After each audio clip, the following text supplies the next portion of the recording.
One of the things that comes to mind is that Rwanda is so known for being, a place for business. Yes. A place for businesses to thrive. Yes. So I'm wondering, is there opportunity there to partner with, the business sector? Are they kind of interested in health, or what does that relationship look like right now? Well, I think the private sector is always a very important resource that we need to focus on. In Rwanda, one place that is that you have a public sector that's very strong and a private sector that's very strong, and sometimes we have either or. With the particular project that I'm working on, the private sector it comes in through the NGOs, not as much through pharmaceutical companies or your usual private sector. And so it's a little bit different. That doesn't apply to every sector, but because we've only been there for 2 years, our focus has only been on the public sector, the traditional public sector, and the NGOs, and the civil societies that we work with. So that's a little bit of a group that's different than for-profit private sector, but it's definitely there are possibilities to link with them. It's interesting, when you were talking about linkages, I was thinking more in terms of the multi-sectoral approach. Right. Because Rwanda has they have a decentralization policy. The government wants to move the services to the districts, with, of course, support from the national level, where it provides oversight and quality oversight and things like that.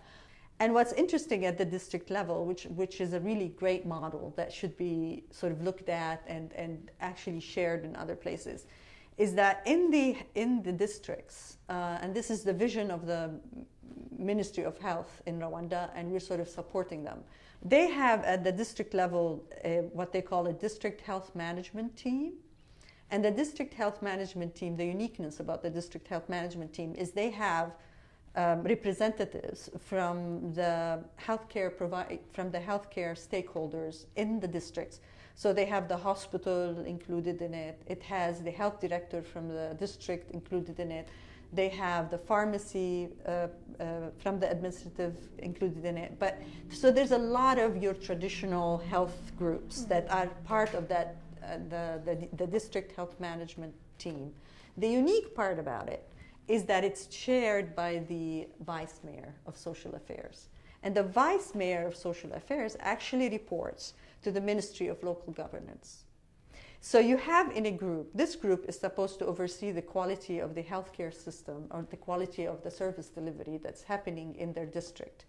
When you're bringing in the Ministry of Local Governance and you have a representative from the Ministry of Health, you have two groups, two ministries that are invested in health, that are accountable to the population, that are coming into the health view in different ways. So the Ministry of Health is looking at making sure that the health services meet certain protocols, following the guidelines, they have the right personnel. And the Ministry of Local Governance is accountable to the population. When you have two groups that are so invested in it and making sure that they are responding, that means the health situation in that particular district is in good hands. And they keep each other accountable.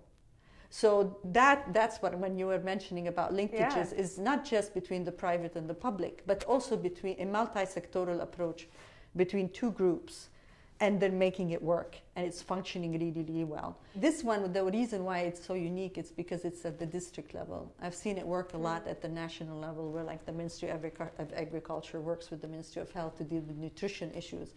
But this one is really at the district level that it's happening. And it's an interesting model to look at.